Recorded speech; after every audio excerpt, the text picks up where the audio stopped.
Let's move on. All right, Kansas at Texas. So Kansas jumps into the top 25. This is a good football team, by the way. And if you've listened to me for any amount of time, you're going to know that I've been high on Lance Leipold. I like this Kansas team, okay?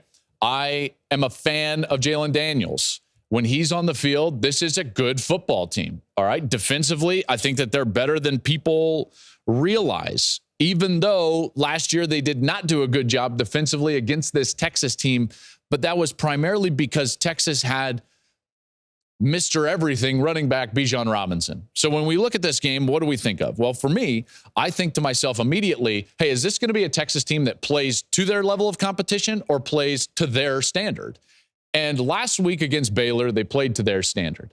I believe that they're going to start to do this more often this year, and that's because where they're strong this year is not in rhythm, timing, athleticism, and skill, although they have those things. They're actually built and strong at the line of scrimmage. So it's more about effort and strength and discipline up front.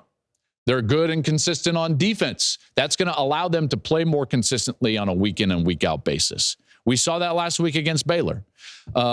They're stout at the line of scrimmage, and that's why they're different. Go back and listen to the Wednesday podcast, and I talked all about Texas. I talked all about their ability to be consistent, and why they're an above-the-line team is not just because of their skill, even though they do have that. It's because they're actually built more soundly at the line of scrimmage. It's a team that reminds me a lot more of the 04 and 05 Texas Longhorns than any of the Longhorn teams since. Now, they don't have Vince Young, who was absolutely ridiculous, but that's a good football team in Texas, and I believe that they're going to be more consistent. Now, on the Kansas side, Jalen Daniels, he missed the opener, but he's played well in the 3 games since. All right, they can run it a little bit. This is a team that defensively last week against BYU played really well, in particular against the run game. BYU only had 9 yards on 22 carries. This would be an upset. There's no doubt. Texas is favored by 16.5, and they should be. They should be. However, this Kansas team has something to them. I'm going to be watching early in the game for how Kansas reacts against the run. Can they stand up? Can they hold that line of scrimmage with any consistency against a run game that I really believe in? All right, that run game for Texas can get after it.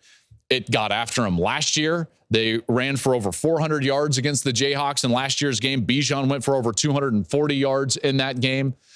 And so that's where the game is won and lost for me. Jalen Daniels doesn't get a chance unless the defense can prevent Texas from just owning the line of scrimmage. Because as soon as Texas owns the line of scrimmage, then it's over.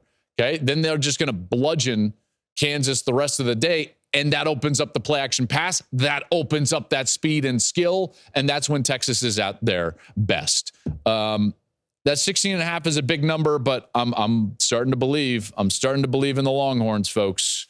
I think the Longhorns may pull that one off at home. Thank you for watching the Joel Klatt Show YouTube channel. And if you like this clip, make sure to like it and subscribe to the channel. And you can stay up to date on all of my college football coverage.